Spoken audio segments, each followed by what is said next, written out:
You can tell a lot about someone from their room. If their room is super messy, they're probably depressed. If it's super clean, they've definitely thought about murder. And I know everyone thinks about murder, but like I'm sure they've thought about it like a few times over the normal amount. If their room has like a ton of achievements and plaques all over, give it a few years before they start to lose their mind. And if their room looks like this, then they have lost their mind. It's 9 p.m. on Thanksgiving, and I kind of wanted to talk about being a loser. Being a loser is nothing new, especially with teenagers, but I feel like it's way easier now to be a loser like than ever before. Most of the interesting things in life nowadays happen on social media. We spent like 2 years in a pandemic doing nothing but going on social media. And also, I don't know if you've noticed, but it was 70, almost 80 degrees in November a few weeks ago. So it's very clear to me that this world we have built is not lasting us much longer. Phone addiction is also rampant, and I feel like everyone talks about social media and phone addiction, but no one actually really talks about anything important because like yeah I hit 10 hours of daily phone usage. Okay, I feel my brain turning into soup like on a daily basis. For my own sake, I'm gonna call it loser core because I don't really feel like saying a lot of words. The loser core is a lot more normalized. I think we've all seen those Sigma male memes where depressed men in desperate need of a therapy session will post like images of Ryan Gosling characters. They'll post like the driver or like Kay from Blade Runner. People that are like socially anxious, can't speak. Obviously it's a cry for help and it's very sad and pathetic. But clearly I'm not an exception to the rule. It especially clicked for me last Thanksgiving, coincidentally, where I spent the day watching Seinfeld.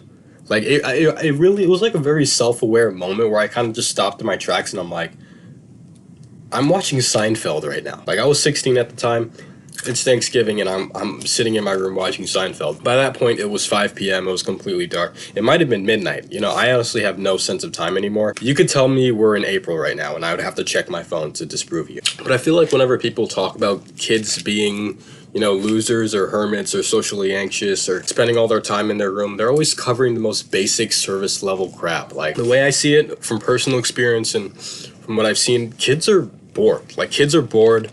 They're lonely. There's not much sense of community, even though we're, you know, as connected as ever. Life sucks. The culture is getting more and more like ridiculous as the days go by. And I've been looking into this, and every reason that I've come across when I look into these things, all of these reasons tie back to capitalism.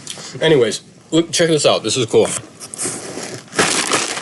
I got some new clothes. When it comes to the internet, we definitely, or at least I do, but I don't like speaking personally because I have a deep fear of being perceived. So I'm just going to speak on a very general basis to kind of mask my insecurity. But we definitely need to curate the content we consume. I swear to God, like every day I go online and I see the worst thing ever because why did I wake up this morning and I saw Kanye West hanging out with Nick Fuentes?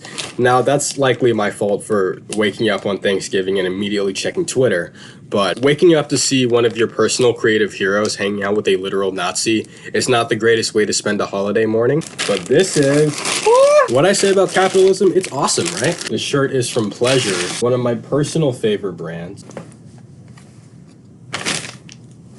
I spend hours scrolling on Instagram and I couldn't tell you the last 5 things I saw. In fact, I hate about 60% of the stuff that I see on Instagram. I couldn't care less about it. Yet I look at it every day. But sometimes I'll go online and I'll see something so completely inane and so stupid that it kind of just wakes me up from my trance. Another reason why I think it's so easy to be a loser is because I think everything sucks now. And when I mention this, people usually tell me like, oh, I'm growing up. You know, my interests are changing and all that stuff. I think about that, I'm like, you know, sure, maybe it is because I'm growing up. But then I'm like, wait a minute. No. Firstly, gaming. The PS5 came out 2 years ago. If you can name to me a single game that the PS5 has that you can't play on the PS4, I'll give you $1 million. Everyone knows about that new Call of Duty game that came out this year because of that hilarious and stupid picture of Ghost. But did you know there was a Call of Duty game last year? Tell me the name of it right now. All the games that kids are playing are like free-to-play games that ask you for your credit card every 10 seconds. Marvel keeps pumping out property after property, and more of them are just forgettable than they are great, like they were when I was young. I think things are actually like actively getting worse, and I don't think it's just me. Maybe I'm like completely narcissistic and I think the universe revolves around me, and just because I don't really care about the MCU, iPhones, or video games that much anymore, I feel like everyone else doesn't. But I don't see anyone really talking about these things, at least for long. It also doesn't help that we're living in hell. I went on TikTok a few months ago and I saw a video about Toby Turner, and I used to love that dude. And I found out that he's like a right-wing conspiracy theorist, and I was like, oh, okay. And that wasn't even the worst thing I'd heard in that like TikTok scrolling session. So my grander point is that kids are bored. This is gonna be really loud.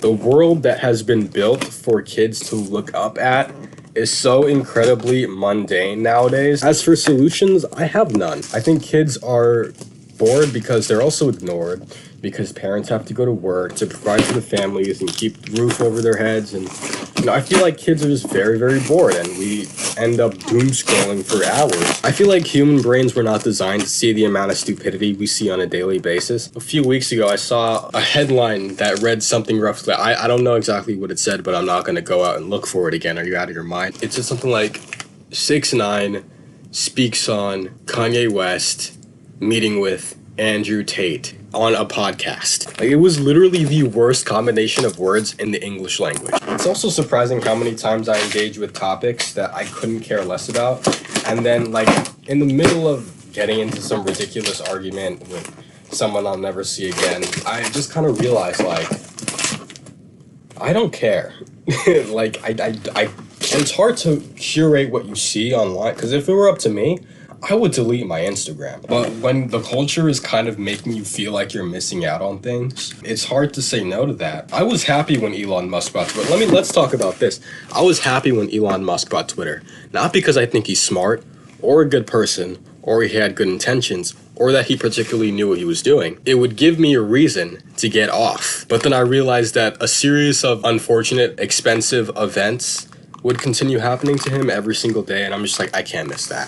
So I'm still there. Do I have a good time on it most of the time? No. Just the sense of community overall, like, in life has definitely been affected by social media, which is so, like, hilariously ironic, because we are living in a world where you can talk to anyone you want at any time. But just, it feels often like there's no other place but school, work, and home. Basically, all those answers boiled down to capitalism. Speaking of capitalism,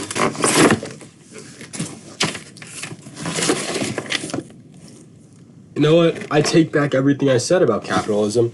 It is sick. I think being a loser is kind of cool sometimes. I do tend to feel very Patrick Bateman, K Driver, when I'm sitting in my room listening to Pure Heroin by Lorde for the 80th time in a row, as I'm dreaming of a future that I'm taking no steps to make a reality.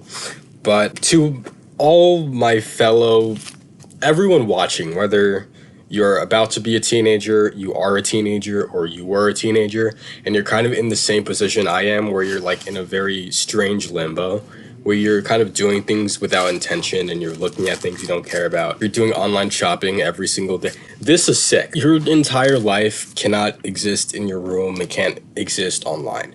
And I know a lot of us are very socially anxious. I know a lot of us don't necessarily care to go into the world right now. Seriously, it was 80 degrees just a few weeks ago. Like, this is not normal. We're going to die. I feel like we should try to make the most of it at least sometimes. You know, high school is coming to an end, and I'd be lying if I said I wouldn't regret doing more things. And as funny as it is to be able to say that I spent my Thanksgiving watching Seinfeld as a 16-year-old, it's still pretty pathetic. Please stop mindlessly scrolling. Just live your life with more intention. I feel like that's the remedy for a culture that definitely wants us to be as zombified as possible. And I don't mean to sound like a boomer, but like, you can't tell me that you don't feel your brain turning into mush sometimes. Either that or like something is like physically wrong with me and I need to go to the hospital. Stop mindlessly scrolling. Take some time off your phone after you finish watching this video. Stay away from drugs or don't. I'm not your father. Have a happy Thanksgiving. This is probably not going to go out on Thanksgiving because it is Thanksgiving. It might not even be out in November. or even this year. I recorded a video 2 months ago and I still haven't edited it. That's okay though, because in my head, I've convinced myself that I've already been successful. So it doesn't really matter if that's my reality or not, because I can just continue living inside of my own fantasies. Goodbye.